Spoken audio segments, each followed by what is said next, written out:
This is All of It on WNYC. I'm Allison Stewart. Who likes chocolate chip cookies? I can't see you, but I'm pretty sure there are a lot of hands went up and a few nodding heads. There have been surveys and then other unscientific methods to determine the chocolate chip cookie, the 3 C's as it were, is America's favorite cookie. It also has a very American history. It was created in the 1930s by a Massachusetts woman named Ruth Wakefield. Its popularity took off during World War II, and since then, it has held sway. And while the classic chocolate chip cookie is a thing of beauty, it does lend itself well to adaptation. Sometimes that adaptation can be using the same ingredients in different ways. Journalist, baker, and podcast host Marissa Rothkopf Bates does that in her cookbook, The Secret Life of Chocolate Chip Cookies. It has dozens of recipes that range from classic to the adventurous. And maybe you've never thought of a cookie with rye flour, but maybe she will change your mind. Marissa joins us now to talk about the history of the chocolate chip cookie. Thank you for coming to the studio, and I cannot believe what is sitting next to me. Thank you so much for having me. I couldn't show up without 4 dozen chocolate chip cookies, could I? It is unbelievable. Your book is titled The Secret Life of Chocolate Chip Cookies. What is secret about it? Well, it kind of goes back to my podcast, which was called The Secret Life of Cookies, where I still talk about politics and bake with well-known people to sort of get over the chaos that is The world? the world, yeah, and bake cookies because that helps get over the chaos that is the world. Let's talk about Ruth Wakefield, who is said to have created the chocolate chip cookie. Who was she? She was the owner of the Toll House Inn in Whitman, Massachusetts. She and her husband ran it.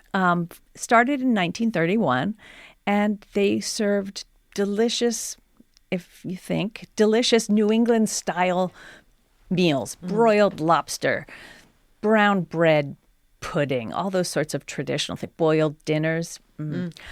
But it became extremely popular with people. You know, Frank Sinatra, Ella Fitzgerald would, on their way to the Cape Cod, would stop there and have a lovely meal. And she was always looking for new things to serve her guests. And one of the things they served very traditionally was a scoop of ice cream with a few cookies on the side. And she was like, I want to do something different. And there are so many myths about where the chocolate chip cookie came from. Everybody thinks, oh, well, I think she ran out of cocoa and wanted a chocolate cookie. So she chunked up chocolate and she thought it would melt, but it didn't. Well, the truth is much more prosaic than that, because she was a home economist, as most women who had some interest in science or further degrees at the time was. She knew exactly what she was doing. She just was looking to kind of zhuzh up her butter drop dew cookie. And so she chunked it up. It took off pretty quickly. She was invited onto the Betty Crocker Cooking School of the Air, which, if they're going to bring back a radio program, That's the one? that's the one for me. Okay. I want to be the Betty Crocker Radio Cooking School of the Air. And she went on, and that was a hit. It appeared in one of the Boston newspapers, the recipe, as part of an ad for her cookbook.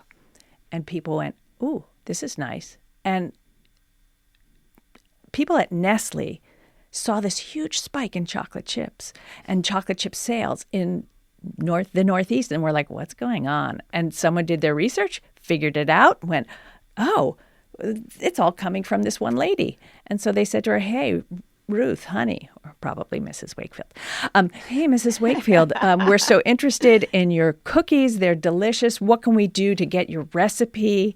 And she's like, I don't know, make me like a consultant. And as the story goes, give me $1. Oh. And everyone's like, feels bad for her. But Mrs. Wakefield was a smart cookie. Go ahead. I did it. I'm sorry. I had to say it. Forgive me. Anyway, she was smart, a really smart, savvy woman. And what happened? Her inn got free marketing in perpetuity. Yeah. And she ensured that the chocolate bars got chunked up, so she made it easier for us. So her restaurant, which had 7 tables in 1931, by 1946, she was serving thousands of people a day. Oh, It's it's interesting when you look at your book because there are 60 different recipes in it. But the chocolate chip cookie is the quote ideal cookie. Why mess with it? There are a lot of people out there, I think exactly like you. And I think like that sometime too. I broke the book up into different textures. So everybody also has an opinion about, I know they must be soft. No, they must be crunchy. No, like the Tate's cookie, very thin. And then there are the people like me and maybe, I don't know who else, but want a crunchewy cookie, which is right here. Right there. And All right. I think you could try one. All right. Well, keep talking. You eat, I'll talk. They're crispy on the outside. Yes, and they are. From there go chewy into yielding and soft in the middle. All right. Let's see. Okay. I heard that. I heard that. Yeah. Okay. So on the outside. Big shards of chocolate. These are beautiful. I'll say that. They're delicious. Listeners, let's bring you into this conversation. Do you have a question about chocolate chip cookies? Are you trying to make a nice pillowy cookie or get something crunchy on the edge like I am eating? Do you want to get your cookies to stop spreading in the oven so much? Marissa has the answers. Our number is 212-433-9692. 212-433-WNYC. Or maybe you have a chocolate chip cookie tip that you want to share with us as well. 212-433-9692. Before our calls start to flood in, you have 7 most important things for a successful cookie baking. I want to talk about 2 of them. The first of all, you said you have to have a shiny aluminum pan as opposed to a dark pan. Right. I think a lot of us fall into we just are using this old pan that we have in the drawer, wherever you keep your pans. I keep one pan just for like roasting vegetables and doing... I pushed the microphone over there so I can finish eating the cookie. Wait till you get to the the cardamom pistachio ones because they're really crunchy. A silver pan reflects heat, so you're much less likely to burn the bottom of your cookie. So save the dark pans for something else and treat yourself to some new, fresh silver pans. How do you feel about the silicone liners? I feel that's fine if that's what you want to do. I have no problem with that. I'm a parchment paper girl. I buy it like in bulk at our friend Costco and never am without it. Let's talk about the temperature of butter. Why does room temperature matter? Room temperature matters if you want to get a fluffy cookie, a tender, fluffy cookie. In my book, I have 2 different types of butter, right? One is melted butter, which gives you a chewy cookie. I brown the butter usually, like the one you're eating now is a brown butter cookie, which boosts the caramel flavor and the chewiness because the water evaporates. But the reason you want room temperature butter, and more importantly, can I step back a second and say how you know it's room temperature? Yeah, please. Because I think a lot of us, like I live in a house that's like the temperature of the Arctic North. So to get room temperature butter, it really takes some work. Butter should be the temperature of like 65 to 67 degrees. You should be able to touch it with your finger, and it should leave a small indent. If your finger goes smoosh through it, it's too soft. All right. And what's going to happen? You want it to have some solidity so that the sugar can carve its way. When you're beating it to be light and fluffy, it can carve little holes in it, and the little holes then get filled with baking soda gases, in other words, carbon dioxide, to make it fluffy. I love the chemistry of cooking, of baking. And it's so interesting to me. I do want to give a shout out to my chemistry teacher in high school who thought I was a loser. Sorry. But let's talk about butter. Can you microwave your butter? If it's for a melted butter recipe, by all means do, but not to soften your butter because it's just going to go too far. We just know it is. It's going to keep melting, and you don't want it to do that. We've got a question for you. Uh-oh. This is Hani, I think, calling. Hi, Hani. She's calling from Riverdale. They're calling from Riverdale. What's your question? Yeah, hi. I'm wondering if a chocolate chunk cookie counts as a chocolate chip cookie. Is there a difference?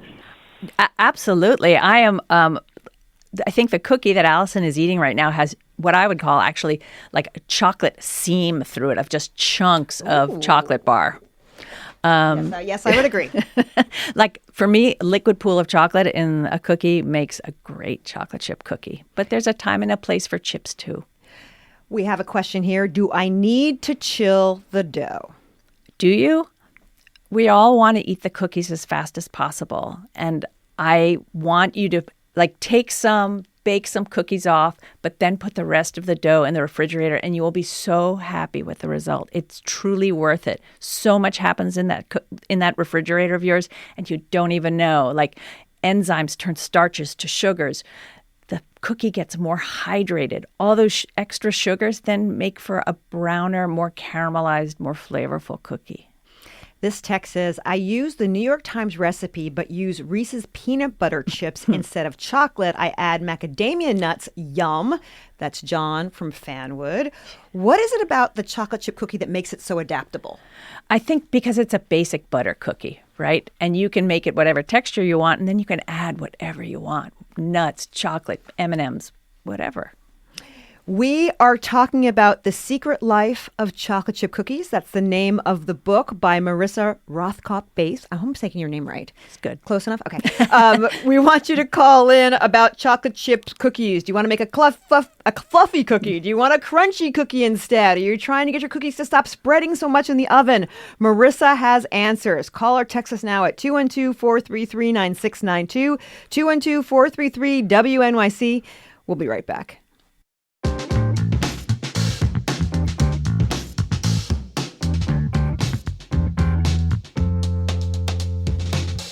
You are listening to All of It on WNYC. I'm Allison Stewart. We're talking about chocolate chip cookies with Marissa Rothkopf-Bates. She's the author of the book, The Secret Life of Chocolate Chip Cookies. Do you have a question about chocolate chip cookies, or maybe you have a tip you want to share? Our number is 212-433-9692, 212-433-WNYC. Before we leave our chunky section, you have a recipe in here for ginger and rye chocolate chip cookies. You are baking with rye flour? I sure am. It's so delicious. It makes for kind of nutty. It takes away some of the sweetness of the cookie, and it creates a different texture as well because it's just so different from bread flour, regular all-purpose bread flour. That's interesting. This text says, soft forever with 5 exclamation points after. If someone wants to get a soft and lush cookie, as you put it, how do you go about that? There are a bunch of different ways. One is to make sure that in recipes, we're always like, beat until light and fluffy until it changes color. And we say things like 2 to 3 minutes, 3 to 4 minutes in the recipe. We really mean it because it really beats air and lightness into it. I also often add something like cornstarch to a cookie. Someone just texted that in. What about cornstarch? Yay or nay? Go team cornstarch. It adds tenderness to a cookie. I have done my best to recreate the chocolate chip cookie of my childhood, which was the Entenmann's soft chocolate chip. So you can make those at home for the soft chocolate chip cookie. Oh, you just took me back. This says, I love flat, crispy cookies. What's the secret? That's Scott. Okay, Scott, the secret. Scott on the golf course is what it says. Scott on the golf course. Scott is leaving the golf course to go home, and I hope bake cookies. I have a slew of recipes for thin, crispy chocolate chip cookies. The key to me is also making them sort of caramelized on the bottom. I tend to use brown butter, melted butter, and more brown sugar I actually tend to use more white sugar than brown sugar to make them thin. Okay. And just a little bit less flour, but it's all kind of a bit of a ratio. Not that anyone should be afraid of it. Just read a recipe and it'll happen. Well, that brings me to another one of your cookies that you brought in. This says cookie brittle. Yes. Explain this to me a little bit. That cookie brittle is it is a recipe without even eggs in it. It is basically just sugar, a little more sugar, heavier on the white sugar than the brown sugar. Okay. So you get a crispier cookie, not a chewier cookie. And go eat it. Wait.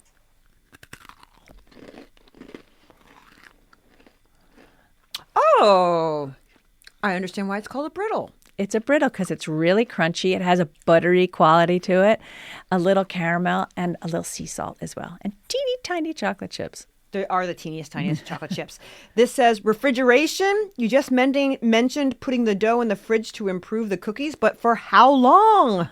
As long as you can stand it. I would actually say 8 hours is a minimum. overnight which I would call overnight, 8 hours. Let's talk to Pam calling in from Highland Park, New Jersey. Hi, Pam. Thanks for calling. All of it. Oh, hi. At the grocery store, in that wonderful bright yellow package of the traditional Toll House cookies, I think it now says morsels and doesn't mention chocolate. And I wondered if chocolate is actually still part of the ingredient or if it's been mixed in some funny way. A few of the chocolate companies out there have amended their chocolate recipes. I know that Hershey's has gotten into not trouble, but they've changed the recipe that it's Mr. Reese got very upset. Where they have more milk solids, they have chocolate flavor. I would do a good job of checking the back of packages to make sure that it's as little extra as possible. This is not a plug, but I was reading the back of my package of Ghirardelli chocolate chips yesterday, and it's just all the things that you want in chocolate chips, including the one ingredient you might go, which is soy lecithin, and it just helps it hold its shape. Let's talk to Amy, who's calling in from Brooklyn. Hi, Amy. Thank you so much for calling. All of it. Oh, hi. This is so exciting. So you touched a little bit on refrigerating dough, but I wanted to know your thoughts about freezing dough. Because to be honest, that's my little trick. If I make the dough into balls and then put them in the freezer, I feel like it changes the texture totally. So I wanted to get your thoughts on that.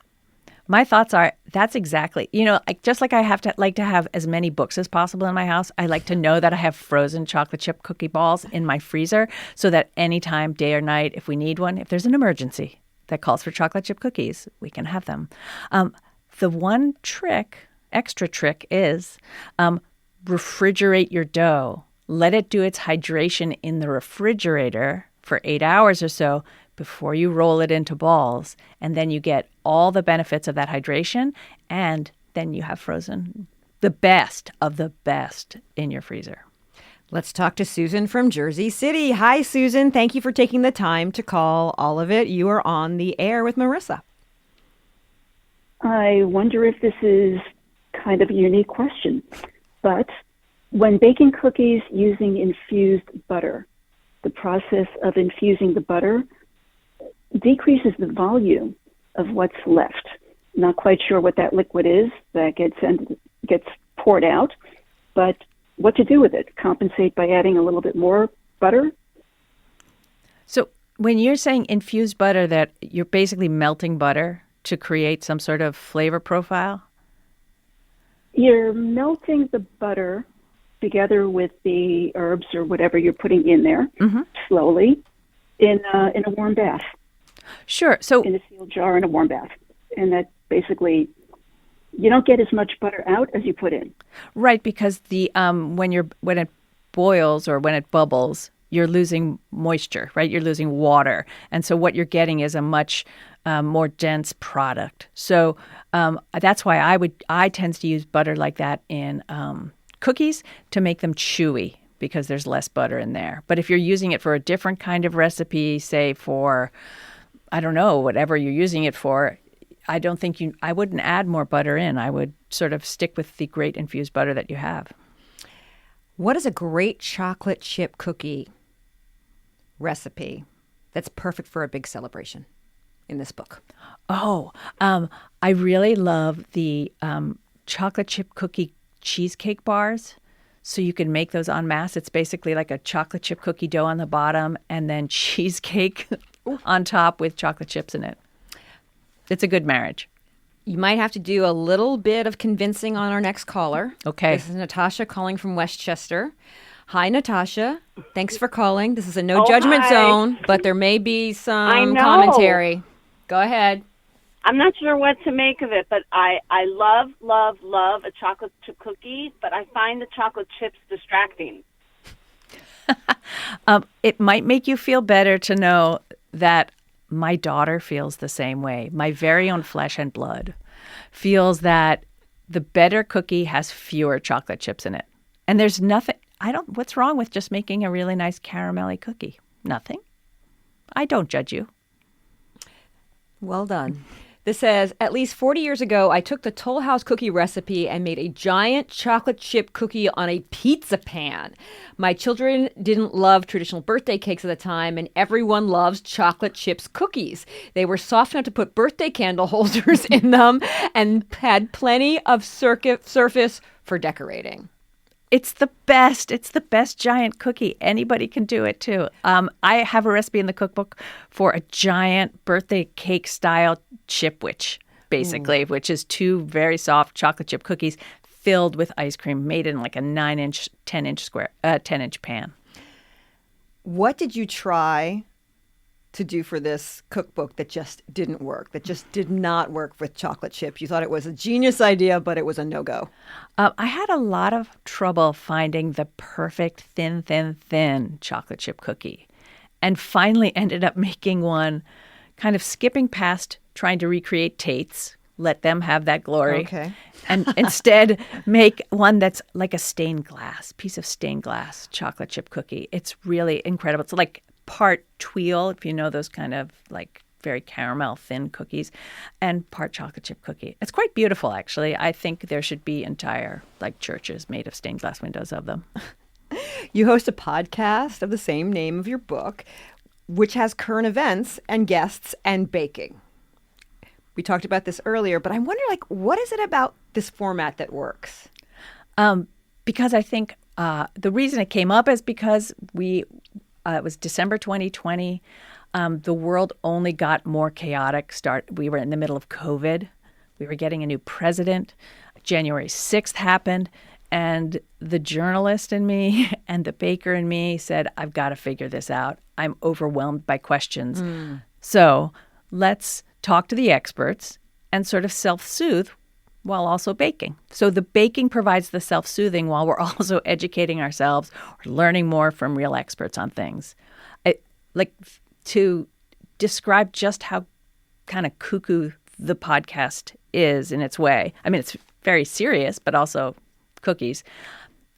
One of my favorite experiences was interviewing a man named Joe Cirincione, who's a nuclear war expert. That's his field. And so we're sitting there talking about like nuclear annihilation, but I'd also gone ahead and created a blueberry muffin recipe that he'd asked for. And so we're saying, oh yeah, nuclear annihilation. Wait, hold on. And in this, now fold in the blueberries. Anyway, you were saying?